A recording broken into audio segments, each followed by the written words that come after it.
is never actually counted.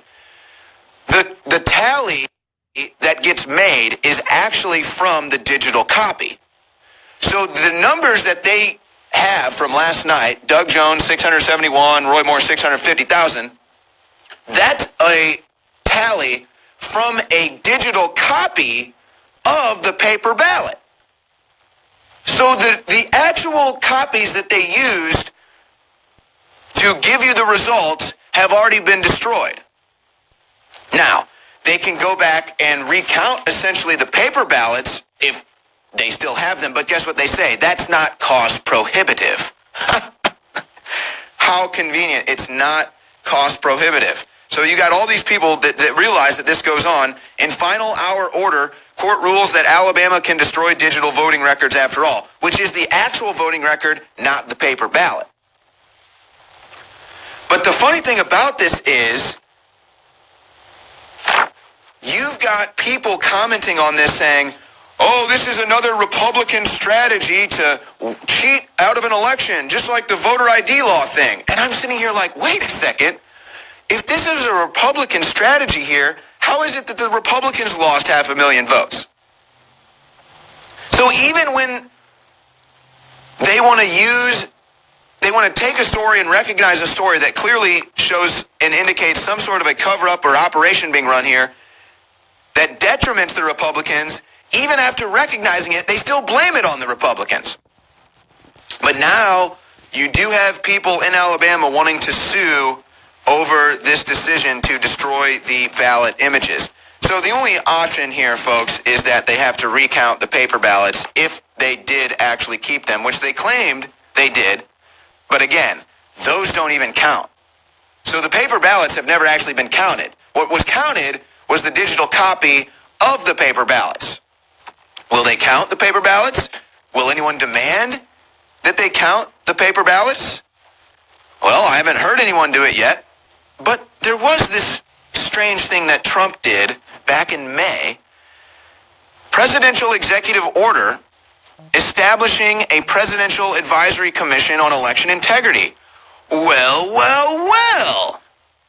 Isn't that something to behold?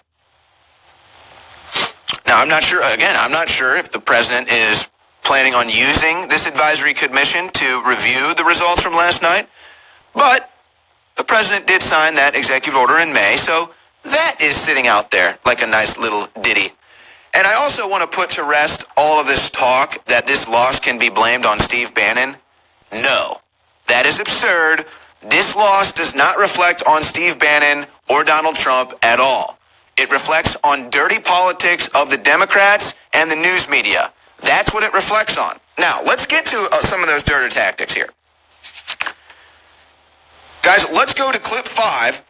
Here is one of, in my opinion, and I don't know how lawyers aren't all over this, to me, this is clearly voter intimidation tactics coming from a pro-Doug Jones ad super PAC. Let's go first to clip 5. Oh, and Roy Moore, a child predator, wins. Could you live with that?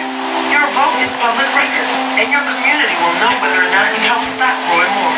On Tuesday, December 12th, vote for Doug Jones. So there they say, Roy Moore is this, he's a sexual assaulter, he's a pedophile, he's all these bad things. Do you want your daughter to know you voted for Roy Moore? Do you want people to know that you voted for such a bad man? Your vote is public record. No, it's not. So I don't know how that's not voter intimidation, and I don't know how there isn't a team of lawyers right now getting ready to sue whoever produced that ad, a pro-Doug Jones super PAC. Because that is a blatant lie, and that is blatant voter intimidation. If that's not voter intimidation, I don't know what is, other than standing outside the poll and say, I'm going to beat your head in if you vote for Moore. Now let's go to clip 6. Here's a second example of a pro-Doug Jones ad using voter intimidation. Your vote is public record, and your community will know whether or not you... Okay, all right, that's actually just the same one. So I don't know, I don't know what the deal with those ones are. And those, whatever. The point is that when you run that ad and you tell people a blatant lie, knowingly, You know that the vote isn't part of a public record.